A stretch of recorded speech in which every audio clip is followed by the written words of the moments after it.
And we're back. The Lakers Fast Break Podcast. Congrats to the Dodgers winning the World Series and are now the MLB champions. It's Gerald Glassford coming right back at you here from Lakers Fast Break. Pop Culture Cosmos, where we cover the latest news and trends in pop culture each and every week, twice a week, wherever you get your podcasts. Also, as well, Inside Sports, Fantasy Football. Chris Sardieri and I dropped the latest episode that's already available to you on Inside Sports, Fantasy Football, covering NFL Week 9. What's going on with the latest news and notes from the NFL? It's right there for you at Inside Sports Fantasy Football, wherever you get your podcasts. Also, as well, of course, want to go ahead and check out what we're doing today at Lakerholics.com. The guys are not really happy right now. Laker Tom, his Yankees choked. His Lakers suck today. Things aren't doing very good for Tom, but find out how he takes it out on his articles at Lakerholics.com. Also, as well, of course, go ahead and check out what they're doing today. Empire Jeff TV covering the Dodgers. Congrats to him. And he also, as well, the Lakers in 5. Daniel Berry Sports Highlights. Yo, congratulations to him. I believe he's a Dodgers fan as well. Of course, John McCallion channel. I believe he is a Dodgers fan as well. Congrats to all those guys. And of course, make sure you like and subscribe here in honor of the Dodgers winning or in honor of the Lakers losing. Doesn't matter. Just please like and subscribe to get the latest notifications on when we go live on the air with the latest Lakers Fast Break podcast. And don't forget to subscribe. Become a subscriber today. It's just $2.99 a month. I don't give you those outlandish, big-priced, heavy-duty things that they don't deliver on. I give you value for your money. Not only badges, not only emojis, not only inside info, not only polls, not only interactive stuff, not only reviews and articles ahead of time. I try to go ahead and get you what you need right here at the Lakers Fast Break podcast. So just sign up today. It's in the description below right there. Become a member on YouTube with us today at the Lakers Fast Break podcast. Well, the Lakers... The JJ Redick era has hit a speed bump, everyone, because we head into Cleveland today against the sizzling hot Cleveland Cavaliers. And from the get-go, from the tip, it was no match for the Lakers, unfortunately, because they never even came close to competing. They took an early lead, I think, at 5-2. And after that, it was all she wrote as Cleveland Cavaliers dominated on the inside. 42 points in the first quarter. And also as well, 67 points in the second half for the Cleveland Cavaliers. The defense was absolutely abysmal. Transition defense was terrible. The bench for 3 quarters was absolutely horrific once again. And the starters looked beaten, looked battered, looked bruised. The defensive schemes around the perimeter were not good. Yeah, nothing seemed to work right. Guards getting caught often, in the back near the basket, down low with a center or a power forward. Yeah, nothing really looked right for the Lakers today. It was a mismatch from the very start as Cleveland destroyed the Lakers 134-110. It was never that close after the first quarter. So hopefully we could go ahead and finish off the rest of the road trip strong. We did say, Joe and I, 3-2 would be more likely scenario and a more reasonable scenario for the Lakers. So let's hope that we can go ahead and get going here, coming up here on the 1st in Toronto. But again, it's Gerald Glassard. I'm hoping the celebratory times for Joe Soro will allow him to stop on by our show before we head on out. John Costa, unfortunately, could not make it today, so I do apologize for that. Please go ahead and support his channels, Clutch Talk and Lakers Corner. Let's go Dodgers. Yep, let's go Dodgers. Congratulations to all Dodgers fans out there. Congratulations to the Dodgers on becoming the World Series champion. Gregory Brown, great to have you here. I stopped watching since early last year. I won't watch this clown organization until Rob Braun is gone. Well, I can't blame you on Rob, but LeBron, I don't think they're getting rid of, whether you like it, I like it or not, you like it or not, I don't think they're getting LeBron anytime soon. I'm not going to be dishonest with you. But yeah, the feel-good moment of the day, the crowd in Cleveland chanting for Bronny. He did come in the fourth quarter with the game out of reach. He did score his obligatory basket that made the crowd go wild. Yes, all feel good. Yes, that's great. They're terrific. But that doesn't help us Lakers fans, us real Lakers fans out that want the Lakers to win. So, yes, that was very disappointing indeed. But once again, congratulations to the Dodgers. Truly a magnificent come from behind performance, the largest comeback ever in a World Series clinching victory for the Dodgers, coming back from a 5-0 deficit to tie the game. Then Yankees got up one, but the Dodgers kept going at it, kept going at it, and kept going at it, gunning it out. Not the most exciting way to win based off of 2 sacrifice flies, but you know what? The Dodgers will take the championship indeed. Otani, you can see he was affected by the shoulder injury. Not really effective at all out there. Freddie Freeman, I believe he has been named the MVP, if I'm not mistaken. But yes, a great, great victory for the Los Angeles Dodgers. The highlight for Los Angeles sports right now is the Dodgers winning the World Championships in Yankee Stadium. I equate this personally, based off the history of the Dodgers and the Yankees, I equate this personally as if if we remember way back to the 80s, when the Lakers won on the Boston Garden, which was absolutely, and I've got to be honest with you guys, that was probably one of these, that and the COVID 2020 victory were the 2 most satisfying World Championships that I witnessed personally for the Lakers. But Sports Baby says, how does he play for the Lakers if he doesn't get a start on the G League team? Please tell me. Sports Baby, I know that there's some rumors out there on all these other Lakers fan sites and Facebook pages that he may not be starting, according to the coach of G League.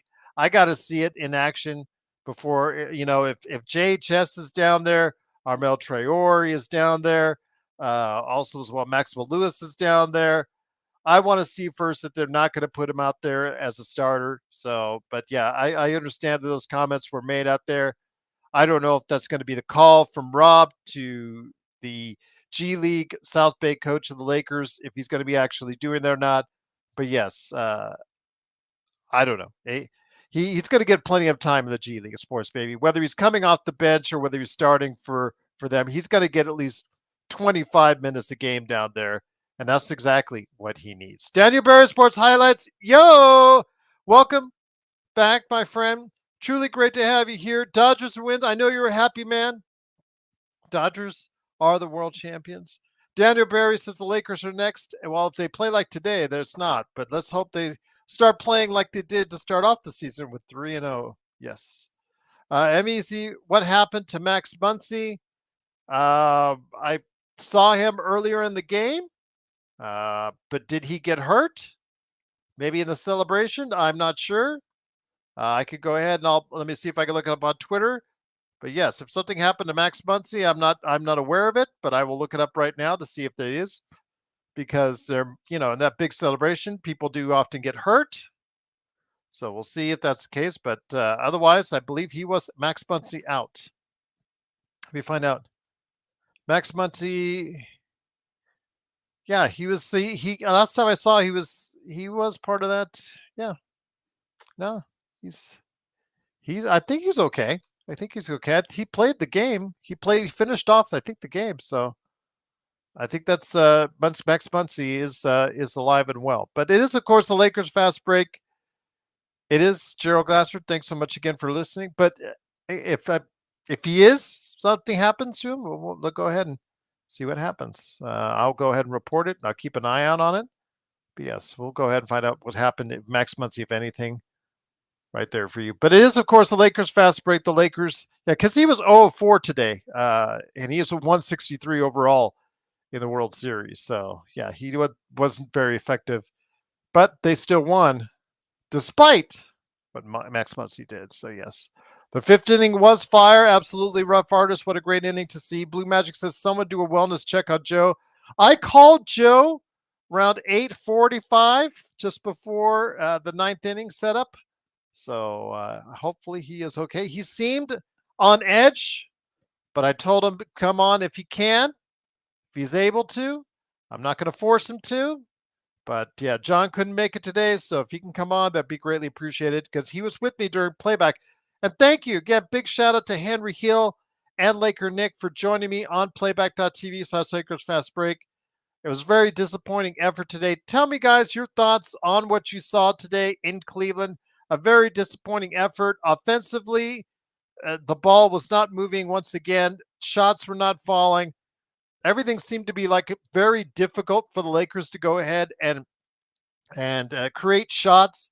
Cleveland played them very well defensively.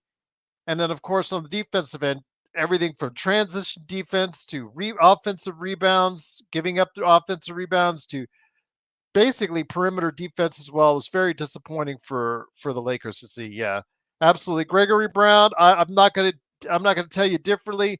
Rob has done a poor job. Right now, the Lakers are the absolute worst bench in the entire league. Statistically, even if it's not your opinion, it is statistically that they are the worst bench in the league. And before that fourth quarter, before Dalton Connect lit it up for 18 points in the fourth quarter, they had by far and away the least productive bench in the entire league. So, yeah, absolutely.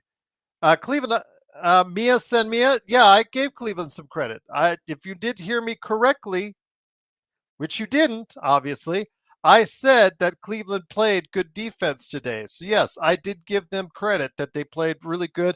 And of course, the way they shot the ball as well, they shot the lights out from three, and also didn't help that the Lakers were very poor on the defensive end as well. So that gave Cleveland a lot of open looks, and give credit to where it's due. Cleveland knocked it down. A lot of open shots creates a lot of open looks. There you go. Absolutely. And they shot 41% for the field, 57% overall. So I did give Cleveland credits, Mia San Mia. But again, it was a very poor effort by the Lakers. And I think really when it comes down to it for us, as far as Lakers fans, Cleveland is playing at an all-time high right now without LeBron. They're playing really good as a unit. I think they've serving notice to the rest of the league. But the Lakers really just came with a terrible effort today on both ends of the floor, and that was also a major reason why that they lost today. Joe Ingles says, "Hey Joe, don't forget we got the worst backcourt in the league." I don't know if it's the worst backcourt in the league, Joe. I would disagree with you on that, but it certainly doesn't help when you have D'Lo back there not giving you any defensive effort at all, and Austin Reeves. Again, so much is on his plate. He is a guy that was undrafted, and his talent can only take him so far. And today it showed. Max Christie, he was ineffective once again. Dalton Connect in that first half was ineffective himself. I'm going to say it just like it is. Dalton Connect only got the 18 points in garbage time. Again, when it comes to Max Christie, they put him on Derek Garland, and Garland just destroyed him and absolutely made him look terrible. Of course, Garland made everybody look terrible. Whether it was D'Lo, whether it was Christie, whether it was Gabe Vincent, all those guys looked really bad. And the Lakers, it just shows the Lakers are going to have a real problem guarding any of those quick guards out in the league. I'm worried what will happen in Memphis when they try to guard, of course, John Morant here in just a couple of days. Gregory Brown says the Lakers not winning a championship. D'Lo, Reeves as your backcourt. Yeah, that's what we've been saying now for quite some time, Gregory. Yes, again, you have D'Lo, who is absolutely terrible on defense, especially in the playoffs. Reeves is a very limited player. I think he needs to be coming off the bench. I think he's a very good sixth man. He would be an excellent sixth man for a playoff team like the Lakers, if that would be the case, but they just don't have any talent to move in their stead. They're obviously not going to give the rookie Dalton Connect enough of a chance yet, or enough belief in him to put him in that starting spot as of yet. So, Sports Baby says, "What the hell is going to want Gab?" Okay. Joe Ingles says, "That's exactly what I'm saying. D'Lo's or Ribs can't win as champions." I've been saying this for months, guys. Check out our shows. We've been saying this for months. We get you. Yes, they've already had their 2 opportunities 2 years straight. And the fact that they get singled out on defense, The effort was there in the postseason for Austin Reeves, but D'Lo is just such a liability on the defensive end. You can see it's just not pretty when it goes out there. They will single him out. They will target him time and time again. And it looks like his defense has even got worse this season so far. Gregory Brown, Yo's the same team from last year that's in the plan. Lost in round one of the playoffs. What are we expecting different? I'm not Gregory. If you again, you sound like you're new here, and I appreciate you joining us. Absolutely. I was among our entire panel. Our entire panel. I think the highest pick for the Lakers was sixth. Most people picked the Lakers eighth, ninth. I picked the Lakers ninth, and I think some others picked them even lower than that. So yes, I think Stone picked them lower. I think that he picked them 11th, if memory serves. But yes, so we're not thinking that the Lakers were coming into the season going to change or rock the world. I think that 3-0 start at home got people kind of really jazzed about what JJ was doing. But yes, the first two games of this road trip have not gone the way that a lot of people had hoped. We had said it would be tough games coming into this road trip. Joe and I both said that they would be most likely 3-2 and that they would probably have a hard time at Phoenix and at Cleveland. But the back end, the key game should be Memphis. They should win the next two games, and then Memphis will be coming on after that. That's the one I worry about the most. Adam Hurley says it's going to get worse if we add Koloku. He can't score, doesn't rebound for a 7-footer.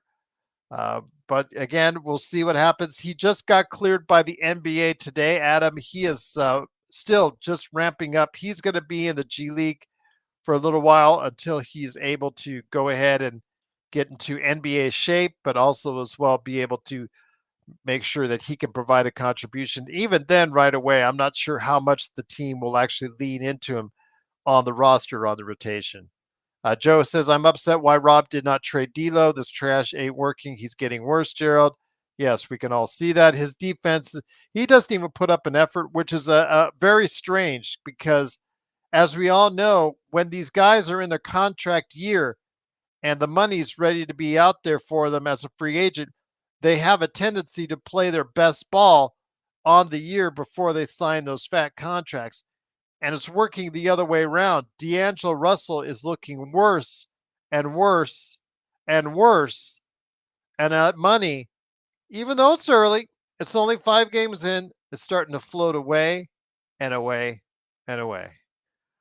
Yes, congrats, Cole Bro. You are a Dodgers fan. Dodgers win the World Series and are now the Major League Baseball champions. Congratulations to them. They win the series over New York 4-1. But is, of course, Gerald Glassford. Thanks so much again for watching. Truly appreciate you joining us. I am here for you, Lakers fans, regardless. Truly appreciate you joining me for the post game. It is the Lakers, unfortunately, getting their butts kicked 134-110. Anthony Davis did get hurt during the game on his hip, but he says it's not going to keep him out of Toronto. 22 points, 13 rebounds. Of course, LeBron James coming back home to Cleveland, 26 points, 6 rebounds, 3 assists. But the key factor is also as well the fact that they shot 21% from 3, 20 turnovers on the day. Absolutely abysmal. And again, through 3 quarters, you see the totals for the bench and you're saying to yourself, oh, well, they scored over 30 points from the bench.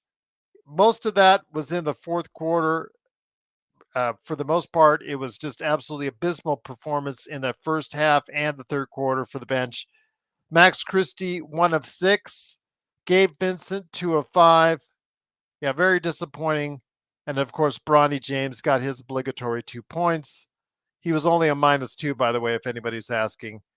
Dalton Connect got his 18 points, but as Doobie has already coined him, he's the garbage time king until he proves himself otherwise.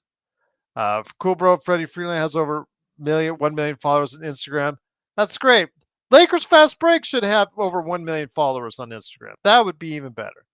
Adam says it was shown through when our starters were up 26-8 against the Suns that our bench came in and blew everything, that our bench is more of a problem. Well, Adam, the numbers speak for themselves. Coming into today's game, the Lakers were the absolute worst bench scoring team. And that, a lot of that, Max coming in as your sixth man, really not helping out. Gabe Vincent, he seems very hesitant on his shots, seems to get like 3 to 5 points and says, you know what, I'm good. I'm good. That's all I need to do. Jackson Hayes, if he's not being set up for plays on the pick and roll, it's hard to see where he has value because on the defensive end, he is absolutely atrocious. And then, of course, Dalton Connect, I'm not going to leave him out. He struggled. He got a donut in that last game when he was given people say, well, he was given fair opportunities, given fair share of minutes over 10 minutes. He's got to be in a rhythm because you see what happens when he finally gets in a rhythm. He got this 18 points tonight, but yeah, I think also as well the fact he just hasn't been able to get it done, but he's a rookie. A lot of teams don't usually rely on rookies for much. I think the Lakers are going to have to start putting some pressure on Dalton Connect to produce those kind of shots, those kind of quarters a little bit earlier in the ball game, because I think that's again what we need. We need a guy coming off the bench that can light it up. And right now, the Lakers have only one individual that can do that, and that is Dalton Connect. But we need him to do it not in garbage time. We need to do it when it matters. All right. Joe Ingles says, Gerald, the reason why we got worse is because Rob Pelinka's scared to make some trades and improve this team. He has to go. We've been saying this, Joe, for months. You're catching up to us now. I do over 300 shows a year. So yes, this has been a major source of conversation for Joe and I over the summer, that his lack of doing anything is part of the reason why this bench is so bad. Problem is, he backed himself into a corner financially with some stupid contract signings, like he gave Reddish that extra year as an option. He gave Wood that extra year as an option. He gave Hayes that extra year as an option. So that ties up as far as some money you could have put and allocated somewhere else to possibly better players. Who was bidding for Max Christie as far as giving him $32 million? Who are you bidding against on that? You should have just offered him a 4-year deal for $8 million or $10 million, something really worth what he is valued at right now, because that's what he's playing at level right now. That's something that Joe, myself, I said he might develop into a roster player sometime down the road, but it certainly wasn't now. And it's obviously looking the fact that he's not going to be able to help you right away. Joe, of course, John, Stone, those guys, they all think that Max is not even an NBA player. I disagree. I think he is an NBA player, but I think he's someone that's not going to develop into a rotation player that you can trust until he's probably exited from this team at some point in time. But we'll see. Again, he is only 21, so he's younger than Dalton Connect. Dalton Connect is just learning his way in the league, even though he's an older rookie. So yeah, a lot of things, again, a lot of fingers to start pointing at, but a lot of it has to do with that front office. And that's something we've talked about time and time again. Mia San Mia, garbage time, Bronny. I would have never even played him in the first place, Mia, because he's not an NBA player. Now you've got so many dead spots with players who just are not able to give you a contribution. Cam Reddish, I don't know. Offensively, he is just absolutely abysmal. Did you see his drive where he shot a 1-footer 2 feet short? It was absolutely just embarrassing to watch. He is terrible on his drives. Then you have also as well Jackson Hayes, who again, if he's not running a pick and roll defensively, it's a real problem for the Lakers. Gabe Vincent, you spent $10 million plus on that guy, and he averages like 3 to 5 points a game. You've got Vando, who's continuously hurt, yet you committed 4 years for him. Absolutely all these dead spaces on the roster, not to mention Maxwell Lewis, who is a bad draft choice, not to mention JHS, who is a bad draft choice, not to mention Bronny James, who is a bad draft choice. All these dead spots on your roster, the finger should point in one direction to the front office on that one. But yes, this is what happens when you're so reliant on your starting lineup. They have to be at their optimal performance level, because if they're not, There's no one on the bench right now that can consistently, and that includes Connect, that can consistently help them when they need them. I'm not a Bronny hater. I'm a Bronny realist, Guillermo. It's the difference. Bronny is not an NBA player. You know this. You have seen this. It's not a hater. I'm happy for the kid that he's come back from a serious health issue and a health scare, but he is not an NBA player. You and I both know this. If his name was John, or if his name was Joe Soro, for instance, and he played like he's played all summer long, preseason, and now, you would say to get this guy to the G League and fast and hurried. And that's where he's going to go after the road trip's over. And he's going to take a lot of time to develop. And I don't know if he'll ever become a consistent NBA player because he can't shoot. He's not as defending as well as you hoped. And he's too small right now. But then again, we said a lot of these things about Scottie Pippen Jr. And look at him. He's developed into a worthwhile player on Memphis. So let's hope we're wrong about Bronny James. But right now, he does not look like an NBA player. Bronny, G League, any 55th pick. Dante, almost any. Remember Wiggins. Wiggins in Oklahoma City, who is now at times starting for the Oklahoma City Thunder, was a 55th pick. He is the only one in the past 10 years of the 55 picks at 55 to get and earn a second contract. So yes, it's a 90% failure rate for anyone they pick. So could have been Bronny, could have been anyone. The failure rate for anyone at that level, or not the failure rate, but the rate as far as them not making a consistent effort or consistent availability or consistent just level of performance at an NBA level, the odds are not in their favor. What's up, Dante? What's going on? Bad drafting, Gregory? Yeah, bad drafting, a bad contract for Christie.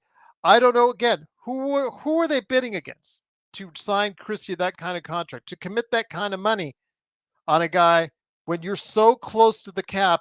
You have no flexibility. You cannot get when you make a trade, you cannot trade $1 over than what you're trading out. And you put yourself in that situation. CB, there you go. All right, have a good one. Get trolls out of here. Well, again, JSJ, they have their opinion. Again, because his last name is James, there's always going to be a section of the audience that sees this in a certain fashion. The fact that the kid was just not good I wish he would have stayed in college. I really wish he would. Eric Musselman is a really good coach. I've always liked what he's done.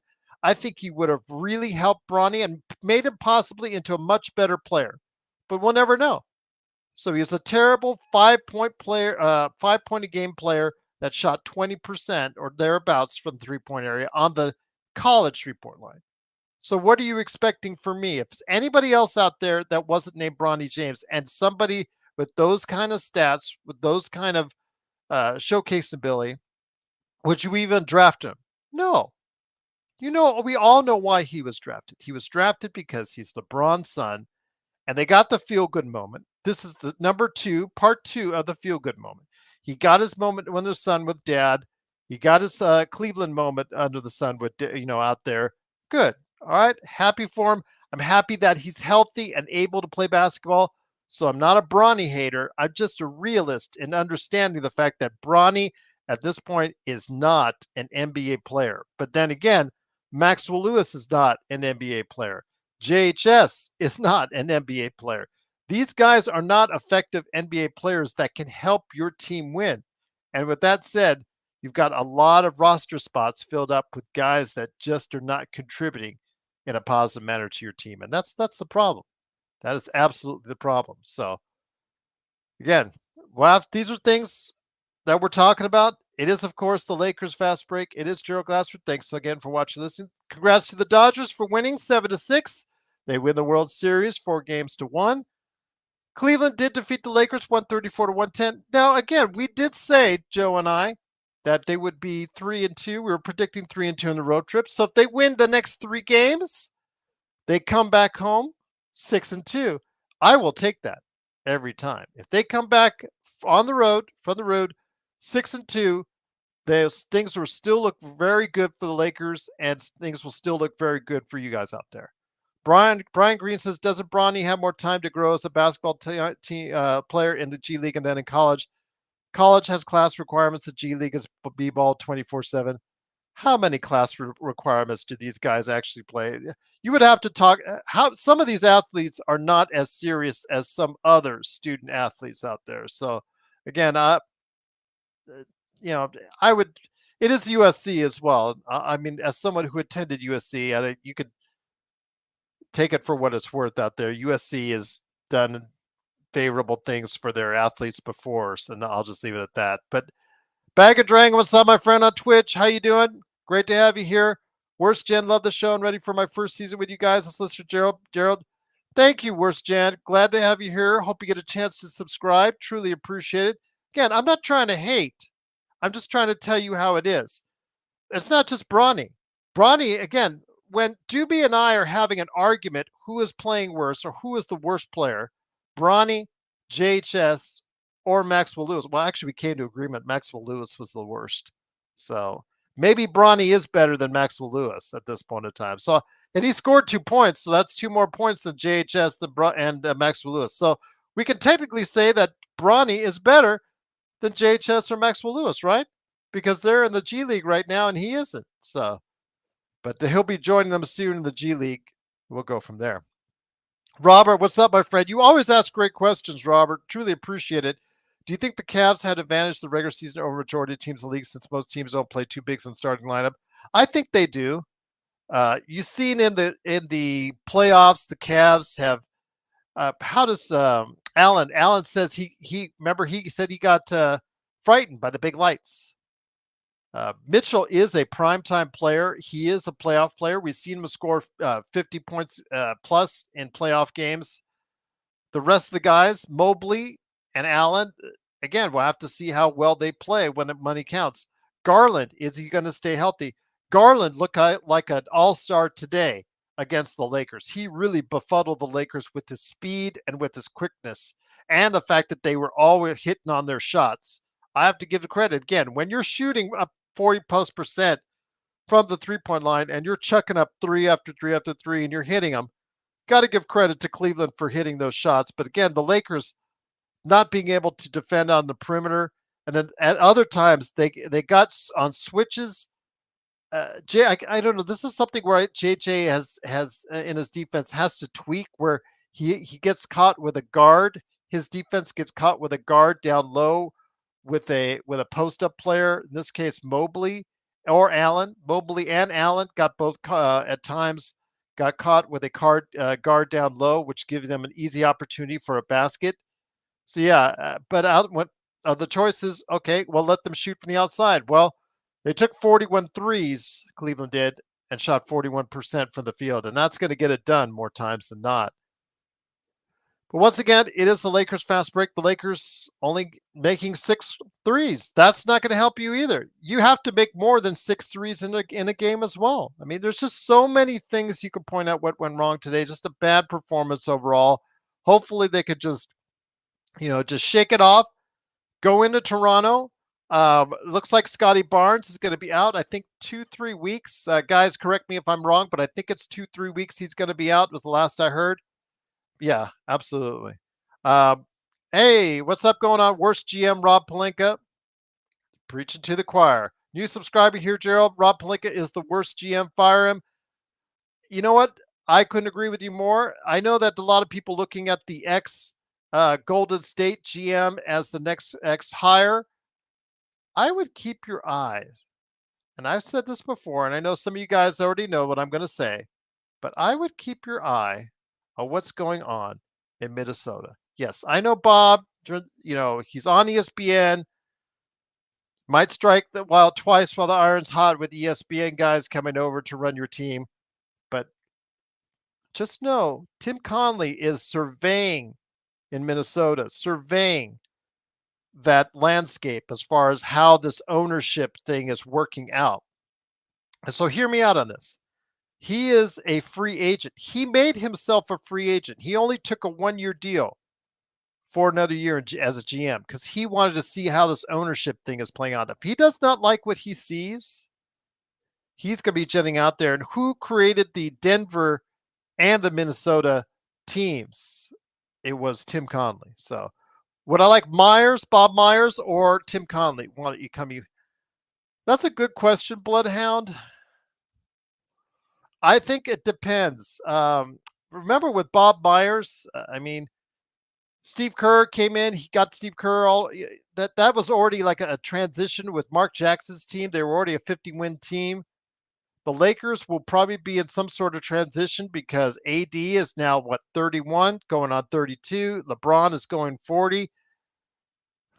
I don't know. Tim Conley has a recent history of success, and so does Bob Myers. I don't think you'll lose either which way. I think they are both substantial upgrades over what we have in Rob Pelinka. But whatever happens, Rob Pelinka does not leave. If Rob Pelinka leaves tomorrow, he does not leave whoever's succeeding him with a whole lot in the cupboard to work with, because we're backed up against the second tax apron. We only have 2 first-round draft picks we can bundle together. That's the problem. So let's say we want to make a trade. We have the 2 first-rounders. We have D'Angelo, his $18 million expiring. You could throw in Vando, but that Vando's got 4 years left on his contract. And if Vando is always getting hurt, he's not the most desirable individual. Plus, he's a great defender, but he would need to be going to a team that wants defense on their team, because he's still very challenged. And then you have Gabe Vincent, who's now the second year of a 3rd-year contract for him. Maybe Gabe Vincent, D'Angelo Russell, and the 2 draft picks will give you something. But if there's someone big out there, or if there's a package that could really help a team, I mean, OKC, New Orleans, Houston, just off the top of my head, Golden State, they could all offer more players, better players, and more options for teams to make a trade with than the Lakers. And that's another problem as well. So whoever takes over for Rob, in case that inevitable happens, which hoping it does, because Rob is absolutely terrible. Yes, I would probably say it's probably in our best interest to go ahead and switch to one of those guys. But the team is not really okay. Really looking good as far as a number of assets in the bank. Mia says this team is looking sluggish and uninspired. Today, you were exactly right. I'm not going to say differently. They did look sluggish. They did look uninspired. I mean, it's only the second road game of the season, and they look like they were already spent. Could that be a possibility? Possibly, because the Lakers have spent so many minutes with the guys that they're out there. Their starting lineup, they're so reliant on them to play so many minutes already this early in the season. Could be right. Could be absolutely right. Xbox, what's up? Thank you for the emojis out there. You guys could get emojis too for $2.99 a month. Got a ton of emojis waiting for you if you become a member today. Or just even like and subscribe. Anything you do helps us out right here at the Lakers Fast Break. It is me, Gerald Glassford.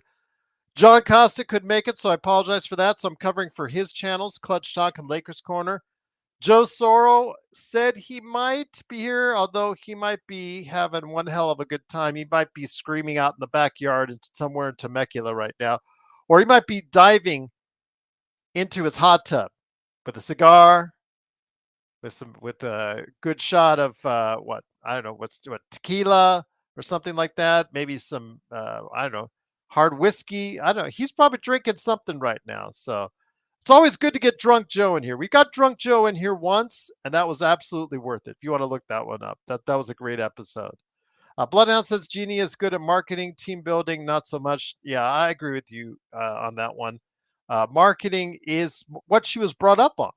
You know, how many teams did she run as far as the other sports teams, from the team tennis to some of the other odds and ends that Dr. Buss gave to her to do. Yeah, that's where she was mainly brought up, was marketing end of it. But actually getting the right pieces in place, I mean, she's had more non-playoff since she's become governor.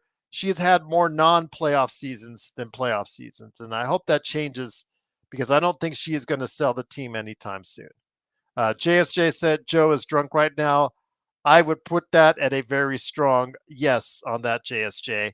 Mia Mia says, I still smoke my cigar with the Yankees or without. There you go. Well, congratulations. Smoke that cigar. There you go. Yankees had a great season. Got to give them props. They and should not any way slouch the 94 wins that they got. They just got beat by the better team. Dodgers kept at it. I mean, when you win constantly in this recent years, 95, 100, 105, 110 games year after year after year, you're just put yourself on the doorstep. And that's what they've done. They've done a great job of continually putting themselves in a position to at least get to the playoffs. And then, of course, we've seen sometimes the playoffs are so quick, especially in those early rounds, anything can happen. And they got out of that, and they got the San Diego series was very tough for them, and then they were able to go ahead and get the job done. Absolutely, the Mets, they took care of the Mets. They took care of New York, all with one swing of the bat right there for you. Hey, Law Malcolm, how you doing? Great to have you here. All these new faces from these new places. Great to have you here. It is Gerald Glassford. Thanks again for watching this thing. If you like what you see with me or with any one of the shows that I have, whether it's the Lakerholics, whether Alfred Esmond, the legend, come by, whether it's Joe Soro always here, whether it's John Costa doing his thing, all of the great guys that are here, go ahead and like what you see. Please like and subscribe. It really helps us out right here at the Lakers Fast Break.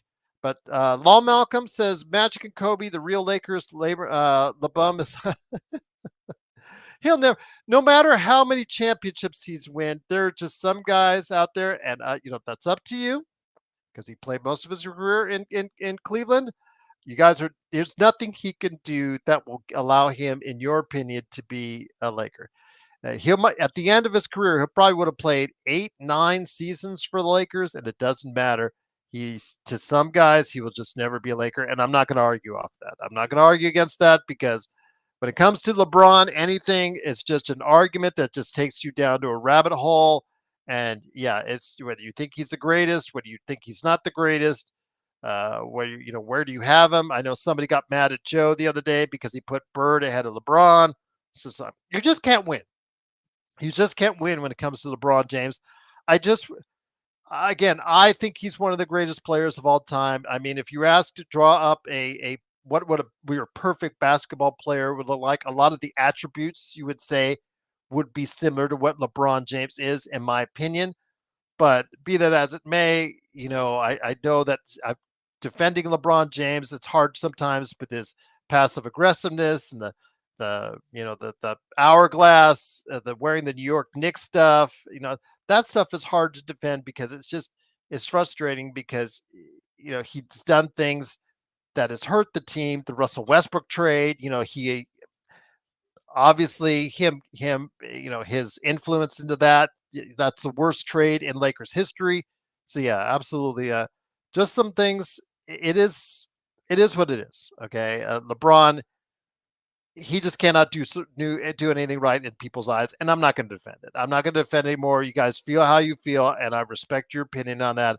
I'm just glad you're here watching us, and just asking you guys to be civil. Whether you guys disagree or agree with each other, just asking each other to be civil. Just enjoy the show. Whether I'm insulting Joe, Joe's insulting me, Henry Hill comes on, Jamie Sweet comes on, or somebody else comes on, we're just glad to have you here right here at the Lakers Fast Break. Me and Samia says Cavs are looking like a pesky team again that could do damage.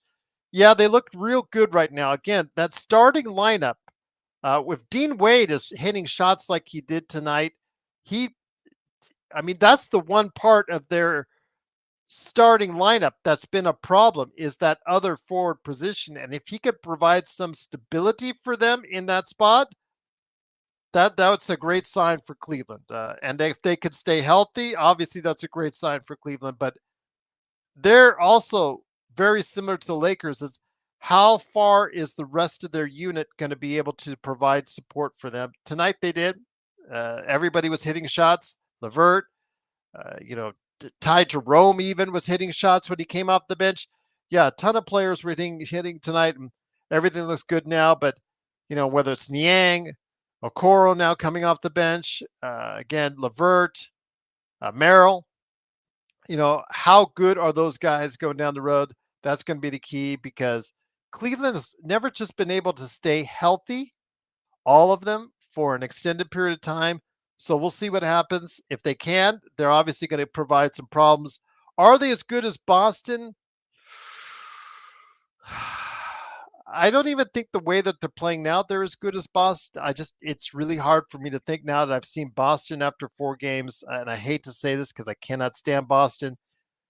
But yeah, they're really tough to beat right now. The Cleveland Cavaliers and Boston Celtics are really tough to beat right now.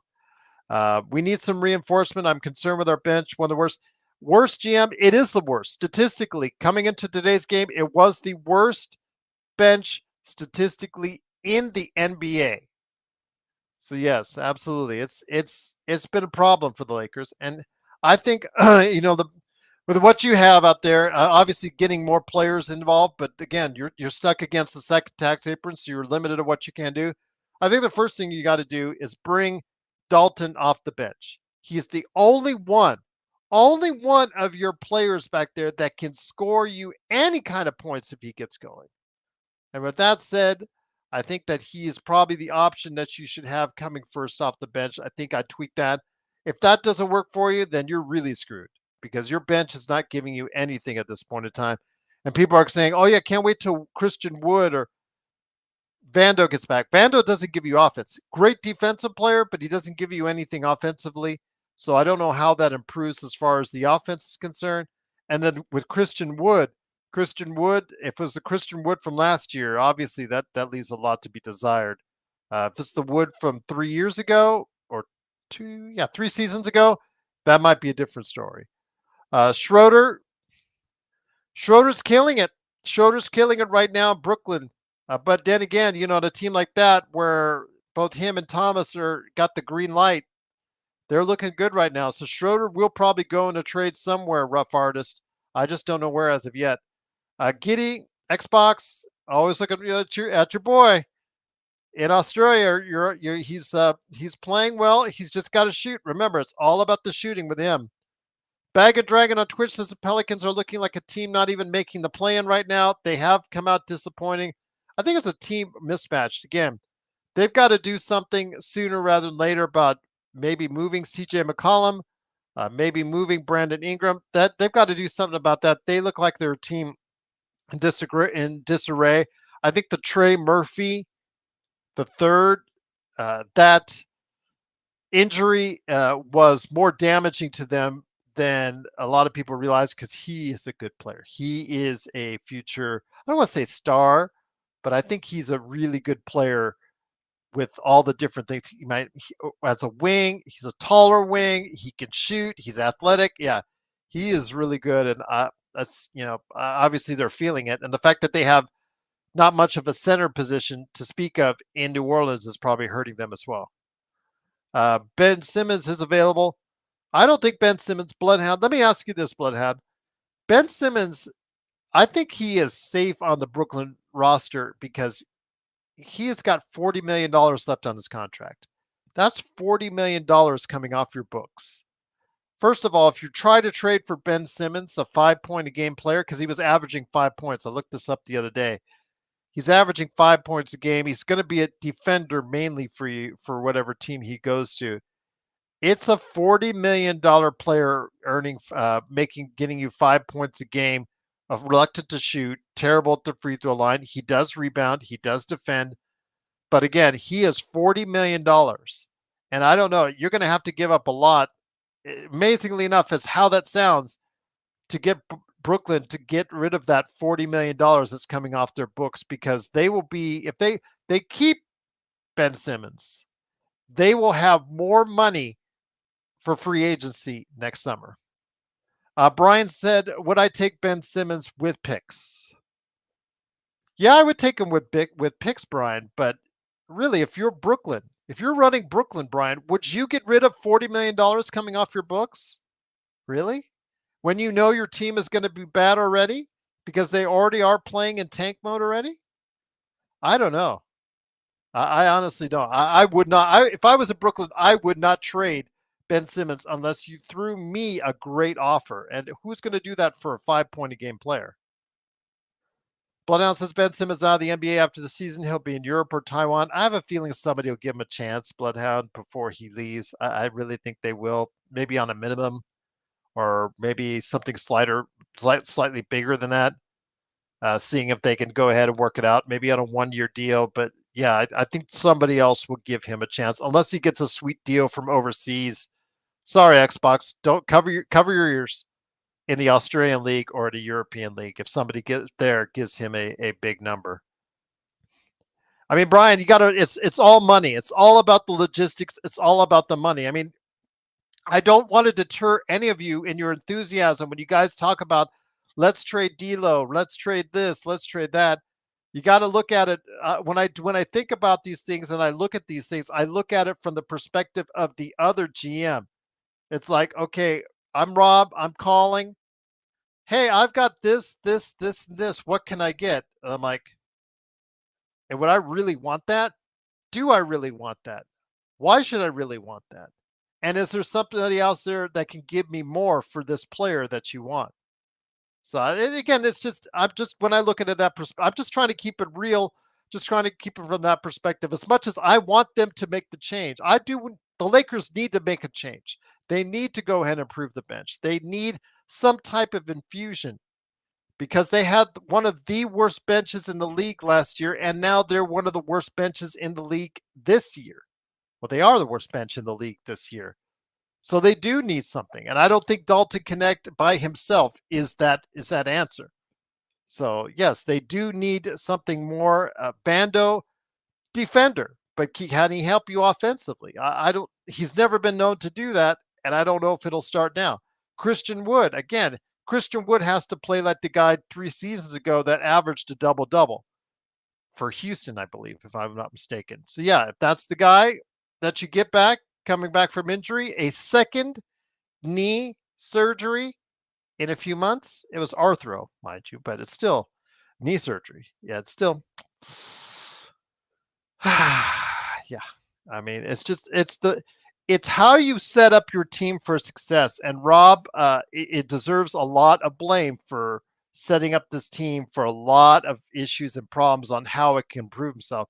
There's a reason why they had to stand pat is because what the Lakers have to offer, not a whole lot of people are interested in right now. And that's part of the problem right there. Unless we're willing to take on bad contracts, but that puts us into the second tax apron. And I think Genie has already told or given the message from the inference I've got from him being at the second tax apron, but not over it.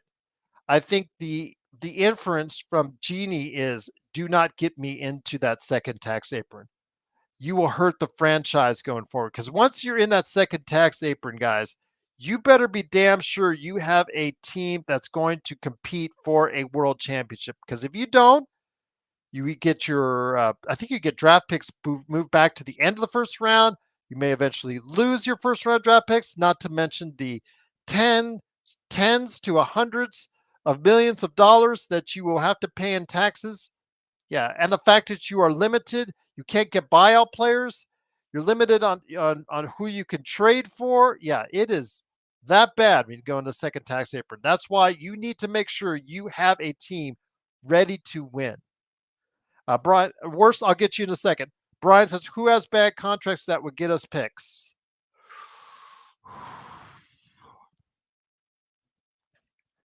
I don't know. It would be someone on a winning team that has a really bad contract because Portland has some bad contracts, but they're not winning.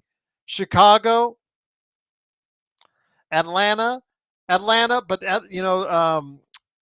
their Clint Capella is coming. He's coming off the books. They like Trae Young. Trae Young's been playing unreal at the start of the season, so I don't know. I don't think that would be him. DeAndre Hunter would be the only one from Atlanta. I know that is a contract that still has years on it that is, not exactly favorable because they want to put Ricochet in there. That may be it. But yeah, it has to be on someone on a winning team that has a really bad contract. We'll see. Milwaukee, if they continue this downturn, keep an eye on them. Keep an eye on them. Keep an eye on Giannis. That's all I'll say from there. Let me go ahead and get that worst GM. Gerald, how about this trade? D'Lo gave first and a couple of second-round picks for Dennis DFS. Brooklyn would take that. Brooklyn would take that because they're all about getting picks at this point in time. But Dennis, if he was so great, why did you keep him in the first place? Remember, he's averaging 26 points on one of the worst teams in the NBA. Dorian Finney-Smith, he is, he showed so much promise earlier in his career, and I don't want to say it's gone astray. He is still starting for Brooklyn, and he's being showcased along with Cam Johnson. Those guys, Cam Johnson, DFS, Dennis Schroeder, those guys are all being showcased for trades. That's why you're still seeing Jordan Clarkson on Utah starting. You're still seeing Colin Sexton. He's playing significant minutes for Utah is because John Collins, those guys would be, offered up in trades if anybody wants it. John Collins is also, I think, a bad contract as well, if I'm not mistaken, but they're not winning in Utah. So I don't think they'll be giving up anything anytime soon. But that is a good question. I have to look and see who is a bad contract on a winning team that they would be able to give up, or a prospective team that was supposed to be winning. I'd say look at Milwaukee, would probably be the one because they have not started out the season strong. That's probably where I'd look at first, but that's just off the top of my head, guys. But that's like some really good questions out there. Man, you guys are rocking it tonight. Bryanson, I'm hearing DFS's name. Yeah, he was a player that had a lot of promise. It has not gone well in the years since.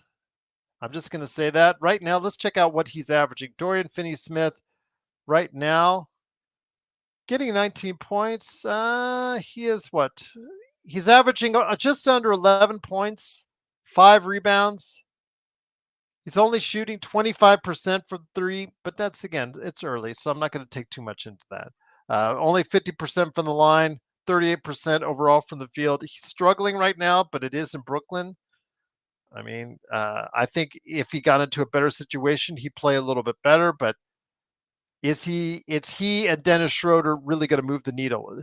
The only thing I say, and I'll get back to you, worst GM, is when you make that trade and you give up one of those picks, because remember, the Lakers, if you're just giving one pick, if you're just giving one first-round pick, not the second-round picks, if you're just giving one first-round pick, it could be almost any year of the upcoming years. So you could essentially pick a year, whether it's 27, 28, 29, 30, 31. You could pick essentially one of those years, and that's fine. You'd have to probably just realize which one would be the one you most likely want to give up.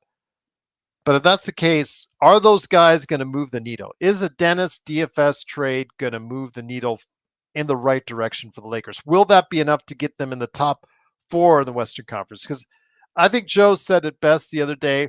The Lakers should not make a trade or should be playing for the bottom 5, the bottom 6, 5th through 10th in the Western Conference. If they make a trade, it needs to be something that would get them and keep them at the top 4 in the Western Conference. Law Malcolm says, help LeBron out because he's a baby. He's going to get, he's in euphoria right now, Malcolm, because he's got Bronny there. But you're right. At some point in time, if the Lakers do not take a turn for the better, if they start struggling, mind you, they're 3-2 now, but if they start struggling and it gets to the point like it was for a good portion of last season, yeah, you'll hear it. I'll hear it. We'll see the Hourglass tweets again. We'll see him wearing Knicks colored stuff and all the stuff that I get frustrated when I'm trying to even say anything remotely defending LeBron. That frustrates me. It makes me look bad when I try to defend LeBron. He'll start doing once again. Yeah, we'll see how much the father-son thing will keep him interested, as long as you have when it comes down to how much the Lakers are winning or how much the Lakers are, because he's gotten his coach there because he got his podcast buddy as the coach. He got his son on the team. Now JJ has got a lot of good ideas. He's working hard. but there is going to be some bumps and rows because he is a rookie coach. But so far the returns. Let's put today out of proportion. Let's put today out of context. We'll put to the side. So far, he's done a favorable job more than Darvin Ham does, in my opinion. So I would give him a step up from that. But he is a rookie coach, and we're going to have to go through the ups and downs with having a rookie coach there. So we'll see. Get Schroeder for a number 2 pick. Yeah, if you get it for a second round pick, I would take him back. Absolutely. Because he's playing well right now. He's averaging what, 25 and 10, if I'm not mistaken. So yeah, he's doing a great job there. But it's on it's on one of the worst teams in the NBA. But still, you take that guy that has all that momentum. You can put him in the starting lineup ahead of D'Lo. I know D'Lo would go into super pout mode like he did last year when he went to the bench. If somebody was asking me down on playback, and I said, yeah, he'll definitely go into super pout mode if that's the case. BTS says 3-2 after 5 killer teams. Great. Yeah, it's still a positive sign, guys. Again, I would take a 3. We talked about it, Joe and I. We said that these first 2 games would be really tough. I still think the Memphis game is the swing game. I think they should go 2-0. They should beat Toronto. They should beat Detroit. Memphis is the one. If Ja's there, he's going to cause some problems because the Lakers have a hard time guarding quick guards. But if they get through it, they'll be 6-2 heading back home, and I'll take that any day of the week. Worst GM says, yo, John, can we trade LeBron and Bronny to the Warriors? Well, if you remember the rumors earlier, and I know you weren't with us at that time, but if you remember the story that was made around the trade deadline earlier this year, the Golden State did inquire about LeBron James, and he nixed that deal. So if that's the case, he obviously doesn't want to leave LA, and ultimately it will be up to LA to decide whether or not that it's going to be up to LeBron when he wants to retire, when he wants to leave LA, if he wants to leave LA, or when he wants to stop playing. It's all up to LA. Is just going to keep on catering to LeBron, and whether we like it or not, it's just going to be that's the way it is with Jeannie. Jeannie likes it. I told you guys a story about last year near the end of the year when he had a day off, and he was sitting there and he had Linda Rambus on one arm and he had Jeannie on the other. And that was a guy who has full control of his situation going forward. And unfortunately, that's, whether we like it or not, that's going to be the case. Yeah, Joe Soros here. Joe, congratulations, my friend, on the Dodgers winning. If you're alive, if you're conscious, if you're available, if you're somewhat sober, get on over here. I sent you the link already, my friend, so get on over here. Hopefully we could get you on to talk about the Dodgers. Would love to have you on. It is, of course, the Lakers Fast Break. The Lakers do lose 134-110. If you're new to the channel, welcome. It is truly appreciated that you stopped on by. Again, I'm not trying to give the Bronny hate out there, but, the Bronny Love Fest, that pissed off Joe, it is what it is. He did score 2 points. Still a lot of work to do with him. I don't think at this time he's an NBA player. I really don't. I don't think he's I'll put it this way. I don't think he's an NBA player that can help you. But then again, the Lakers don't have a lot of NBA players off the bench that can help us at this point in time consistently, which is a very disappointing thing. This bench is even worse than what we thought it would be heading into the season. And we thought it was going to be bad, and it's very, very disappointing. But congratulations to the Dodgers. It is the Dodgers winning the World Series, and now they are the 2024 MLB champions.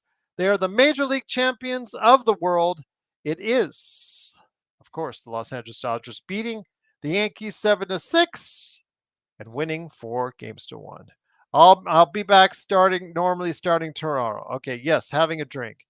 All right, Joe, you have your drink, and I'll just go ahead and finish out the show from here. But once again, it is the Lakers Fast Break. Truly appreciate it. Yes, Xbox, can we get more Joe analysis, AI analysis, Gerald?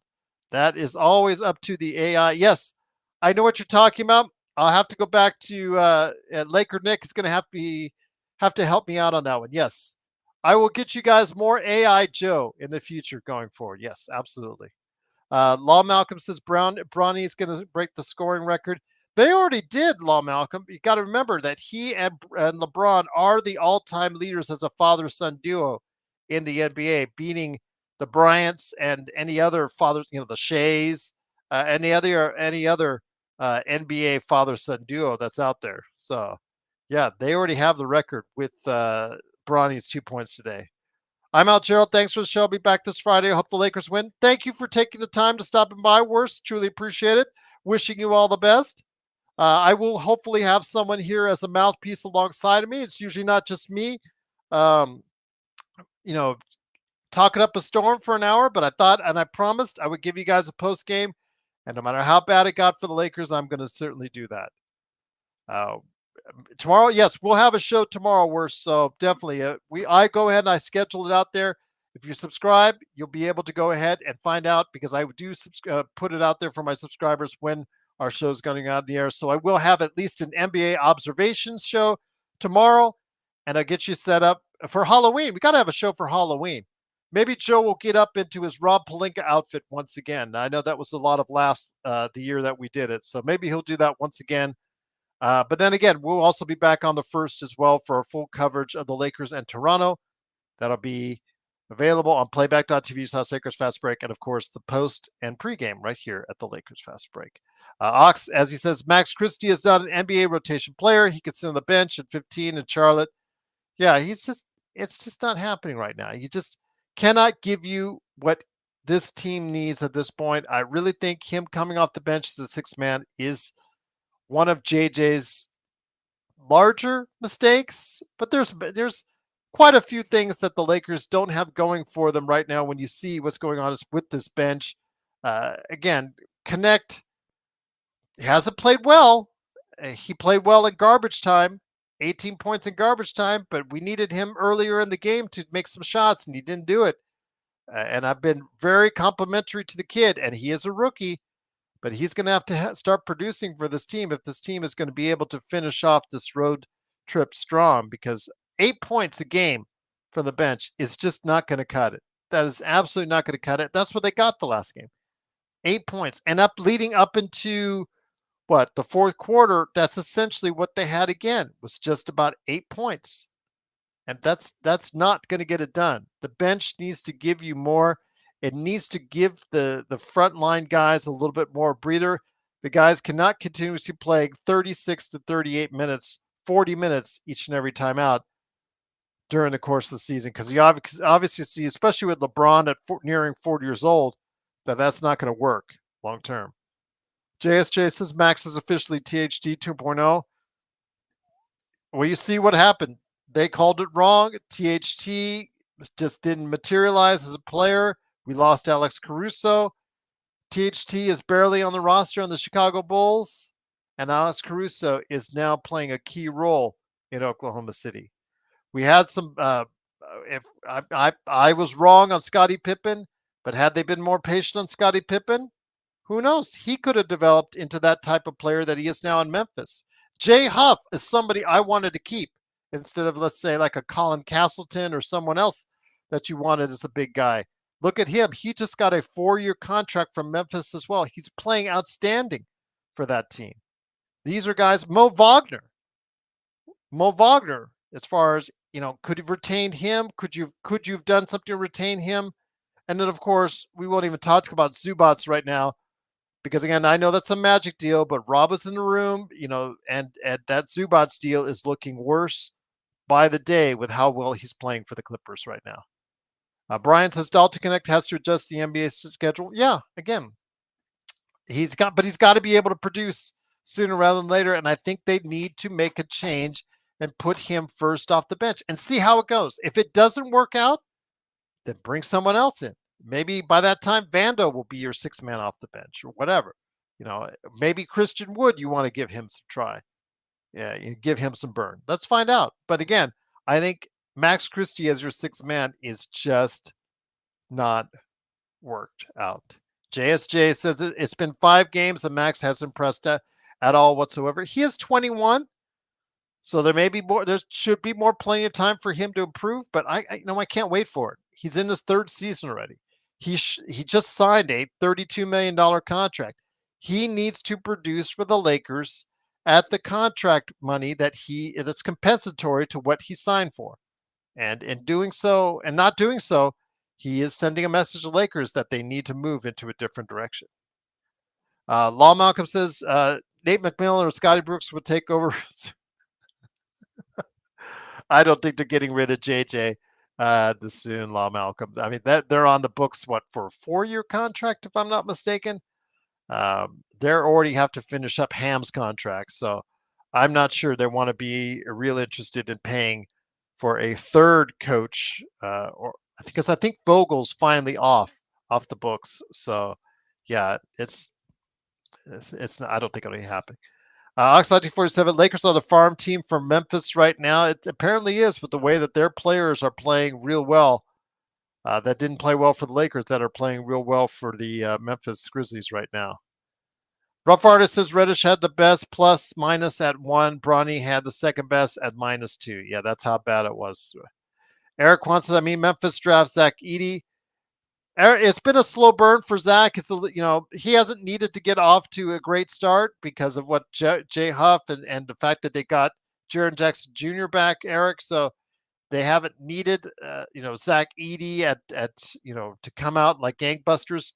I was talking, I was seeing Rafael Barlow, my friend who covers the NBA draft, on Twitter, and he had said that there's no one really from this draft that has shown out at all right now, and I agree with him. But that was reflective of this draft. This draft had a lot of question marks on it, and I think what we're seeing in this draft is reflective of what we're seeing out there, that none of these players, none of these rookies that we're seeing, outside of what we're seeing with Ryan Dunn in Phoenix, because that kid's been playing sensational.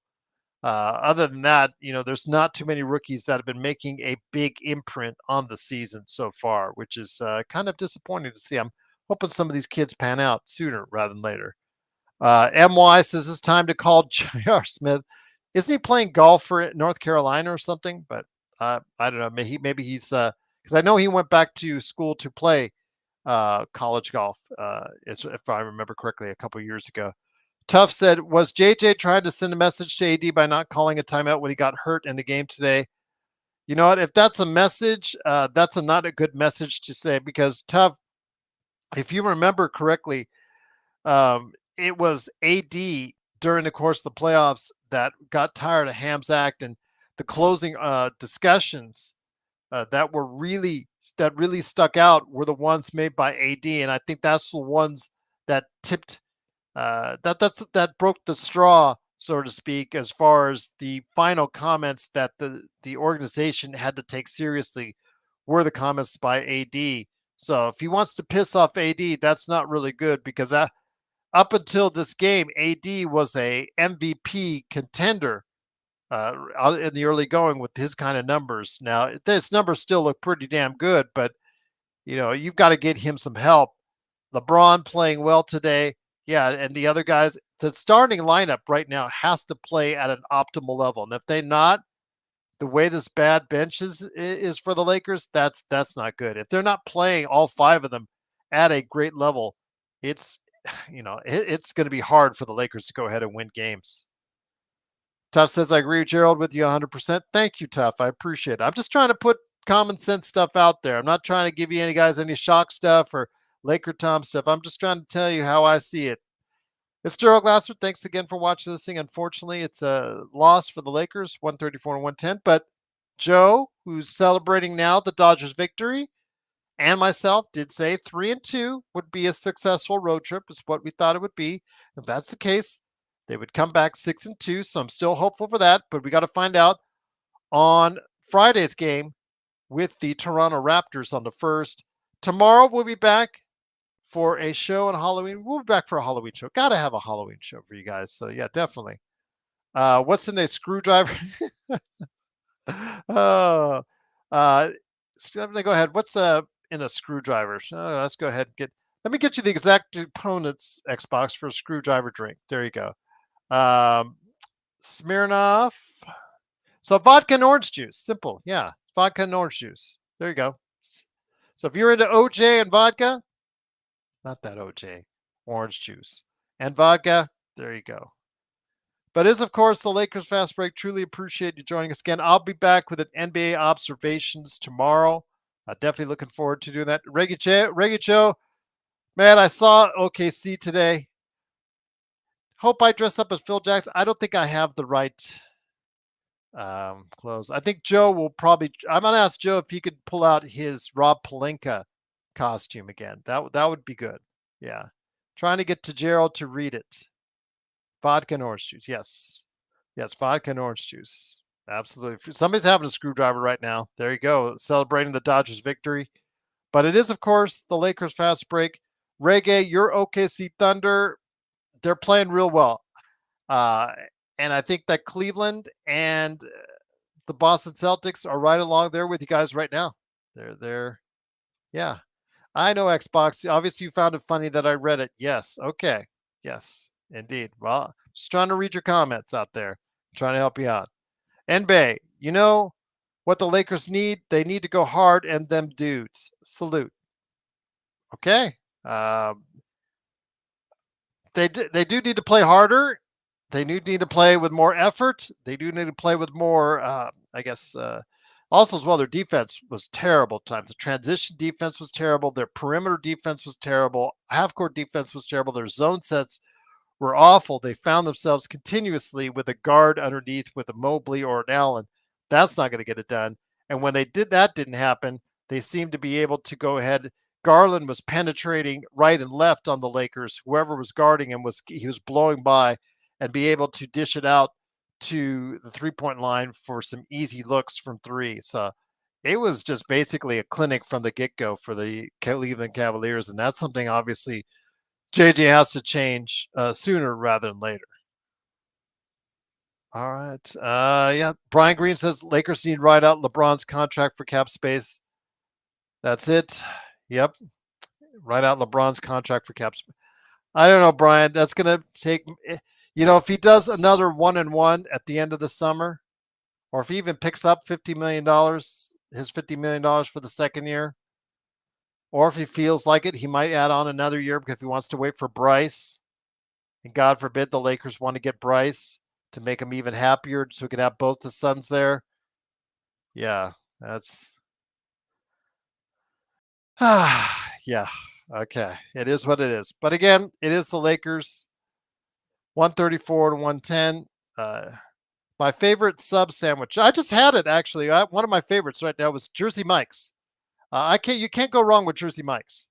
I got a chicken bacon ranch. Yeah, I think that's is really solid. Although I go for the Kahlua chicken. There's several different variations. Roast beef and provolone. You can't go wrong with Jersey Mike's. Xbox, Subway, avocado. The only thing is Subway just got sued again because this time their sandwiches, they look so large in the commercials as far as packed with stuff. And then you go there and it's just like bread and maybe a slice of stuff. And then it's bread here in the States. They shortchange you here in the States at Subway from what I'm seeing. The Legend, what's up, my friend? I got to say, the Cleveland 2 looking like a real contender in the East. Yeah, they are, Cleveland, absolutely. More so than Knicks and 76ers at the moment. For various reasons, I can't agree with you more. Knicks are trying to integrate with that new lineup. 76ers trying to stay out of the hair of the NBA. Obviously, they can't. They got fined $100,000 because of Joel Embiid. Legend, hit me up and maybe we could do a show tomorrow. I'll see if I could get Alfred now that his baseball season is over. I'll see if I can get you guys hooked up on an NBA conversations tomorrow as far as NBA observations. Our regular NBA show we like to do weekly. Hit me up on LakersFastBreak at yahoo.com and see what we can work out for tomorrow. Reagan Joe says I love Jersey Mike's. Yeah, I can't go wrong with Jersey Mike's. Danny DeVito, smart move, repping them. They do a great job there. They don't just give you something that looks like the bread and that's it. There's actually, they stuff it full of stuff, and I appreciate it. Law Malcolm says Jerry, Mike, tuna, and bacon. There you go. Good combo. Excellent, Malcolm. Yeah. As long as it's in the Subway tuna that they also had a lawsuit over that was reportedly not made of tuna, that they were defending was tuna, which ultimately proved out not to be tuna. So there you go. As long as it's someone else's tuna sandwich from somewhere else. Porta Subs, I think, is also underrated as well. Rough Artist says, how come Carl's Jr.'s, MacD's, Jack in the Box don't get sued for false advertising? Now, that's a good question, Rough Artist, especially Mickey D's.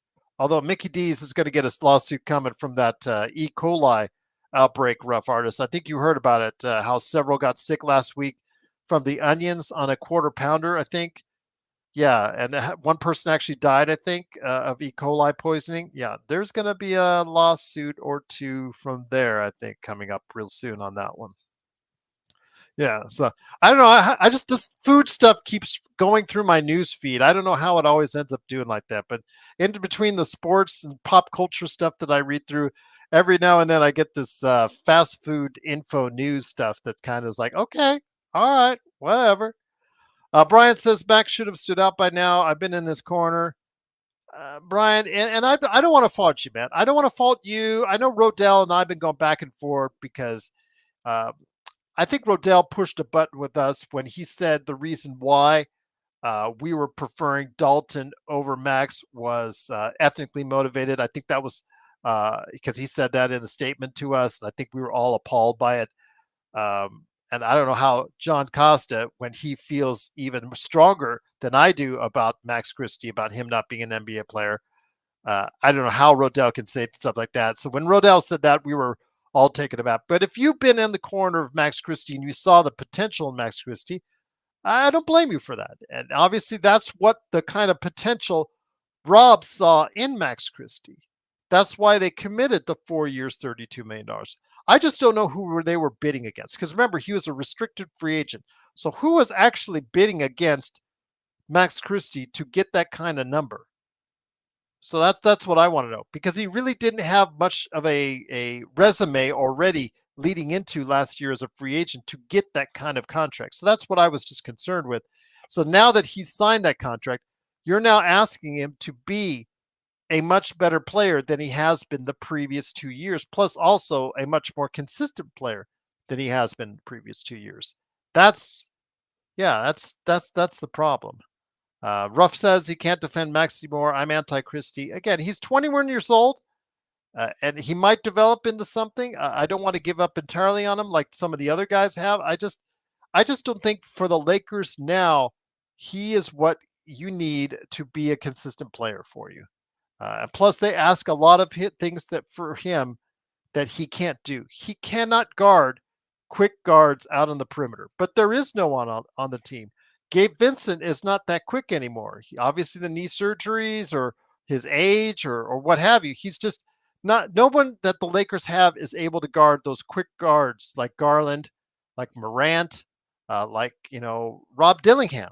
He's not even playing consistently for Minnesota yet. As we saw in the preseason, how much a quick guard it really gives the Lakers kind of havoc.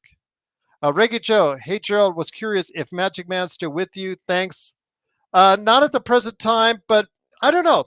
You never know. Things may change. Things may change. Magic Man decided to leave us a few months back. He decided to go away and take care of some things in his life. We wish him all the best. I've got nothing but love for him, but you never know. He may come back at some point in time. He always seems to.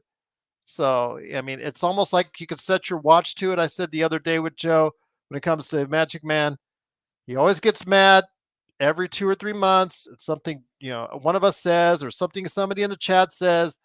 It bothers him greatly. He needs time off. He takes time off. And so I'm wishing all the best for him. And I just want him to succeed in life. And I'm hoping he will come back to being a good person. Whether he comes back to the show, you never know. You never know. Again, I'm not going to leave anything out of the equation because I know you guys have been asking for him. You do like his insight. You do like his analysis. And you do like his history of the NBA. And I can always appreciate that. So, MB says, I swear the fans are the real problem about this franchise. Some are impatient, some are delusions. Just saying. Well, MB, I will say this. We're all, Joe and I and the entire team of guys that you see here on the show, we all are, it's the expectation. When you win 17 world championships, it's that expectation you have. For instance, in Boston, they now won 18. That's all their expectation is going forward for the next decade is plus is going to be we're going to win a world championship and nothing else would be is good enough. Right now for the Lakers at 17, we're seeing Boston now one ahead of us and now with an opportunity to win another. So it is very discouraging, to see that happen. So as a fan, you sometimes have these unrealistic goals in place. And again, is it because maybe we're a little bit spoiled? Let's call this out like it is. Sometimes we as Laker fans kind of do act that way. But again, it comes off of when you win 17 world championships. When you win 17 times, you get used to being at the top of the mountain. Reggae says, anyone have a favorite for Rookie of the Year yet? Yeah, that's a good question, Reggae. Right now, as I was saying earlier, I was talking about what my good friend Rafael Barlow from the NBA's Locked On Draft NBA podcast. Yeah, he said no one has really stood out consistently as of yet. No one has stood out. It's anybody's race right now. Let's just take Dalton Connect for just an example, Reggae. If he went on a heater for 2 weeks, just 2 weeks, he would be the front runner in the Rookie of the Year. That's how tenuous it is right now. Zach Edey hasn't looked great yet, but then again, it's a rookie.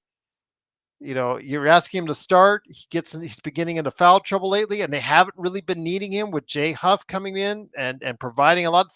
Aldama as well. He's been playing great off the bench. It's so helpful when you have a good bench because you can let the kid develop, Zach Edey, the way he needs to develop, and that's going to be with some ups and downs. And you just throw him out there and see what sticks. But when you have a deep bench or deeper bench than what the Lakers have, like they have in Memphis, you can afford to do those things. But yeah, there is no one that's sticking out right now at Rookie of the Year. I think if they get rid of Ayton in Portland, you could see Klingon getting some major time because what do they have to play for? They're going to be playing for a top spot in the Cooper Flag sweepstakes. So there you go. A rough artist says Bronny is LeBron's Rookie of the Year. Yeah. Yep. There you go. Brian says, agreed. Everyone loves the AD trade, though. Brian, it's this way. And Bay, I'll put it like this. If you guys would go back in time, ask yourselves, and you were given the choice, hey, we're going to make this trade for all these draft picks, all these players that were part of the Lakers' future, but we're going to get one world championship out of it. Would you do it? I would, because I want the world title. I want the guarantee that I got a world title, and we did. So, again, we have to live with it. It's the AD trade. It is what it is. But, yeah, you got the world championship out of it. Who knows when you get or when any team gets a hold of a world championship level team that again. So, we'll see. It's just the fact that this team around LeBron and AD, as they've gotten older, this team hasn't gotten better outside of one period of time where they gelled after a trade deadline. But yeah, that's proven out that's not been those trades that Rob made at that one trade deadline or in that area, starting with Rui Hachimura and moving on to Vanderbilt, D'Lo, and the whole 9 yards. That has proven to get you somewhere, but obviously it didn't get it wasn't enough to get the Lakers, or it's not looking like it's not going to get the Lakers where they need to be at this point in time, and that's a shame. But again, if the Lakers come back 6-2. I'm going to say that's a win.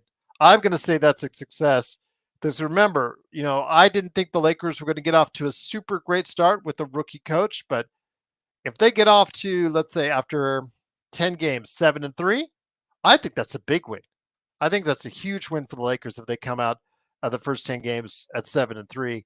And after 20 games, let's say if they're 14-6, I think that's a big win for the Lakers if that's the case that happens. So my expectations were low. I'm not going to sit here and BS or change my history. You guys all saw that. I went on this show, on the season preview show, and I picked the Lakers for 9th place in the Western Conference. I'm not going to deviate from that. I'm going to tell you like the way I saw it. So I'm going to call myself out, and I'm hoping I'm wrong on that. I'm hoping every day that I'm going to be wrong on that the Lakers will finish at a higher level coming up at the. I'm hoping they'll be in the top 4 in the Western Conference. That's always the. I'm hoping I'm wrong, because if I'm wrong and it's for the good, that means the Lakers are having a pretty darn good season. So that's what I'm hoping for. But again, seeing and evaluating the talent, we knew the bench was going to be an issue. Did we think it was going to be this bad? We said the Lakers coming in were one of the worst benches in the league, and we were hoping Dalton Connect could be a quick fix, and he's a rookie. So obviously there's that period of time where he needs to adjust. And maybe this 18 points in the fourth quarter will give him the boost he needs and the confidence he needs. But it's up to JJ to put him in a position to succeed. And I think it has to start on Friday in Toronto. Brian Green says, how often do you get 5 consecutive lottery picks in a major market? That's true. That's a good point. How often? I mean, in major markets, usually you're not afforded that leeway to go continuously be bad. It's usually a lot of pressure to get a winning team. So, yeah, I would probably say, again, I would take that AD trade 10 times out of 10. But if you feel otherwise, I respect your opinion on that. But I will take the world title. Lakers abandon players quickly. Allen, you're right. I am wholeheartedly behind you on that one. As we see with Zubats, as we see with Mo Wagner, as we see with Jay Huff, as we see with Scottie Pippen Jr. And I'm sure there are more examples out there in the league that the Lakers have given up on. Thomas Bryant, to an extent, he was actually a contributor at one time. Now he's barely holding on to a roster spot in Miami. But yeah, there's other players in the league that the Lakers could have held on to that could have made it out to be so much better of a bench right now, but they chose not to, and we're feeling the effects of it right now. NB says, bet you all be begging the Lakers to get Christie back when they trade him and when he develops somewhere else. NB, I just said again, I'll say it again. I don't think he's not an NBA player like Joe, like Stone, like John Costa. I do think because remember, I'm not putting in consideration the fact that he is 21. I think he will be a rotation player. My exact words were, I do think he'll be a rotation player at some point in time in his career. I just don't think it'll be for the Lakers because he'll do exactly what you're saying. Somehow he'll be traded or find himself on another team, and he'll be like a 7th or an 8th guy that's consistent for them, getting 10 points a game somewhere else on some other team. That's probably what usually that's the MO for the Lakers, because like you said, they like Alan said, they don't have the patience to ride things out. And I'm not saying trade Christie. I'm not saying send him to the G League. I'm saying just at this point in time, give Connect the chance, the opportunity to be the first guy off the bench. To go ahead and give the Lakers a shot, because what you're doing right now off the bench is not working. Reggae Joe, thank you for the super chat. Truly appreciate it. Thank you for the $2 donation. Always appreciated right here at the Lakers Fast Break. It is Gerald Glassford. Thanks so much again for watching this thing. Joe is in the midst of celebrating the Dodgers victory. Big shout out to all Dodgers fans out there as the Dodgers do win 7-6 to win the series, 4-1. It is Gerald Glassford. I told you I would do a post game, and normally we have it right after the game, but I thought I would hold off because of what was going on with the Dodgers, but I'm glad to be doing it right now. Kayla, how you doing? Kayla was gifted a membership by Reggae Joe. Thank you for the kindness. Truly appreciate that, Reggae Joe. You are now a member of the Lakers Fast Break. You get emojis, badges, you get special insights. There's polls I run specifically for our members I started doing. I've put reviews, I put articles, and I hope to eventually put videos down there for our members. So if you just want to go ahead and become a member, or you are a member, it's $2.99 a month. Truly appreciate you doing it, and truly glad that you're helping us out right here at the Lakers Fast Break. And it does help us out here, all of us at the Lakers Fast Break. We're in the midst of trying to go ahead and become in that upper echelon, that other upper pantheon. Now on audio podcasts, we are already one of the top 10 Lakers podcasts on FeedSpot. So hopefully the YouTube and the Facebook audience out there, big shout out to everyone on Facebook. Truly appreciate you watching and listening. You hopefully be able to go ahead and follow us on Facebook there and on Twitch as well. So yes. Truly appreciate it. Once again, it is the Lakers losing 134-110. Again, big shout out to all the new members, new subscribers, everybody who stopped on by, all the new faces, to all the returning faces. I'm so happy that you came by. I'm looking to do an NBA observations. I will see if Legend, Alfred, or Joe are able to stop on by to talk the NBA. And yes, we will talk more Lakers because they'll be 2 games in already, as they are already on the road trip. We'll plan ahead for the rest of the 3-game road trip. Toronto, and then Detroit. Hoping to hear from L. Rob. I don't know if he's going to the game in Detroit. I'll have to ask L. Rob if he's going to the game in Detroit. If not, hoping he can stop by. And then you never know who else might show up, but I definitely want to go ahead and let you know that we are doing our best, our very best to go ahead and provide you the best in insight and entertainment each and every day. As always, Alan said, to me personally, the move involving Braun is the worst we look. Yes. Yes. There's many fingers I can point. There's many places I can point to, Alan. I know you and I've gone back and over again. We've agreed on many things. We've disagreed on others. But yes, you and I both want the best for the Lakers because right now, this bench, it's not looking so good. So, all right. Thanks again for joining us. Truly appreciate you being a part of what we do here. Tomorrow, we'll come back at you again with an NBA observations. Looking forward to bringing you the rest of the week, all the good stuff we do. What's my email? I'd love to get a chance. Oh, yeah, Reggae, absolutely. Would love to have you stop on by. I say it like 15 million times, but I say it so fast. I know that's, yeah, LakersFastBreak at yahoo.com, man. Always. I'd love to have you stop on by, man. That would be awesome. I'd be honored. Reggae, you've been a great part of what we do. You come in, out. I know you're an OKC fan. I don't care. I love to have good basketball conversations, whether it's Lakers fans or not. I love having really good conversations on the league, getting our audience up to speed on what's going on around the league, because I do study the league. I do follow what's going on around the NBA, and I would love to have you part of it. But again, let's spotlight the 95 Lakers. I may, I'll tell you what, Brian, I'll think about bringing back, I think I might be hearing Lakers Fast Break University. Might be the halls of Lakers Fast Break University might be opening up in the not too distant future. Yeah, absolutely. But yes, would love to have you on, Reggae Joe. Maybe even doing in the not too distant future Lakers Fast Break University, a Lakers History 101. Looking forward to bringing you more great shows, including the best post game that's out there right here at the Lakers Fast Break Podcast.